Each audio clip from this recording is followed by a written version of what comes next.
আসসালামু আলাইকুম, আমি হাবিবুর রহমান। শুরু করছি ZH টেলিভিশনের নিয়মিত সংবাদ। মাদকের অভয় অরণ্য রংপুরের শ্যামপুরে বিষাক্ত মদ্যপানে আলমগীর হোসেন, সোহেল মিয়া ও জিন্দার আলী নামের ৩ জন ব্যক্তির মৃত্যু হয়েছে এবং আরও ২ জন ব্যক্তি আশঙ্কাজনক অবস্থায় মেডিকেলে চিকিৎসাধীন রয়েছেন। এ ঘটনায় ঘটনাস্থলে এসে কুখ্যাত মাদক ব্যবসায়ী একাধিক মামলার আসামি জাইনুলকে ১০ বোতল বিষাক্ত মদসহ গ্রেপ্তার করে বদরগঞ্জ থানা পুলিশ। নিহতদের লাশ উদ্ধার করে ময়নাতদন্তের জন্য রংপুর মেডিকেল কলেজ হাসপাতালে প্রেরণ করেছেন। বিষাক্ত মদ্যপানে বদরগঞ্জ উপজেলা গোপালপুর ইউনিয়নের কিশোরগঞ্জ বসন্তপুর নুরুল ইসলামের ছেলে খাইরুল ইসলাম ও রংপুর সদর উপজেলার শ্যামপুর বন্দরের দর্জি আনিসুল ইসলাম এখনও মৃত্যুর সাথে পাঞ্জা লড়ছে। রংপুর জেলার বদরগঞ্জ উপজেলা, সদর উপজেলা, মিঠাপুকুর উপজেলা সীমান্তবর্তী এই শ্যামপুর অঞ্চল।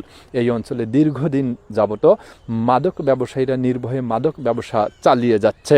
রবিবার রাতে কিশোরগঞ্জ বসন্তপুর নয়াপাড়া গ্রামের মৃত্যু আনারুলের ছেলে কুখ্যাত মাদক ব্যবসায়ী জাইনুলের নিকট থেকে বিষাক্ত মদ প্রতিদিনের ন্যায় রবিবার রাতে ক্রয় করে সেবন করেন বদরগঞ্জ উপজেলার গোপালপুর ইউনিয়নের বসন্তপুর গ্রামের আমিরুল ইসলামের ছেলে আলমগীর হোসেন। একই এলাকার পূর্ব শিবপুর গ্রামের মৃত রফিকুল ইসলামের ছেলে সোহেল মিয়া।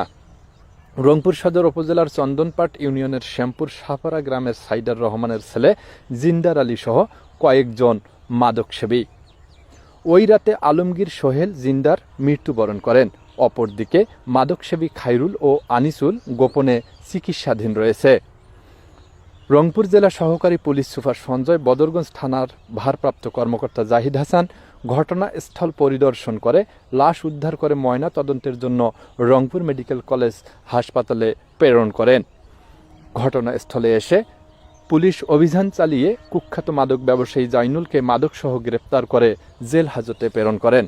মাদকের কারণে আজকে 4টে প্রাণ হারাইল এবং মাদক সেবনকারী যারা সাপ্লাই দেয়, এই অঞ্চলে যারা সাপ্লাই দেয় তাদেরকে ধরতে হবে। আমরা প্রশাসনের কাছে জোর দাবি জানাই যাতে এই শ্যামপুর অঞ্চলে মাদকের বিরুদ্ধে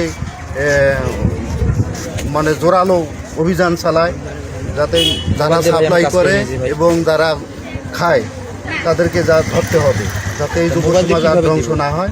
এই মোবাইল তুই জানিস, সরকারের কাছে আমার এটাই দাবি। নেশা খাওয়া দাওয়া আজকে দুই জায়গাতে দুইকে গেছে, মারা গেছে।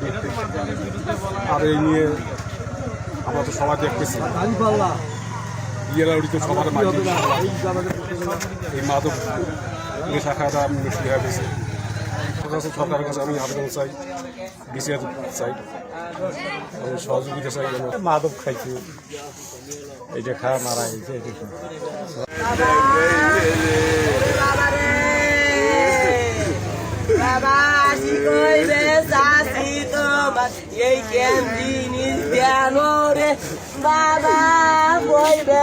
News desk, ZH television.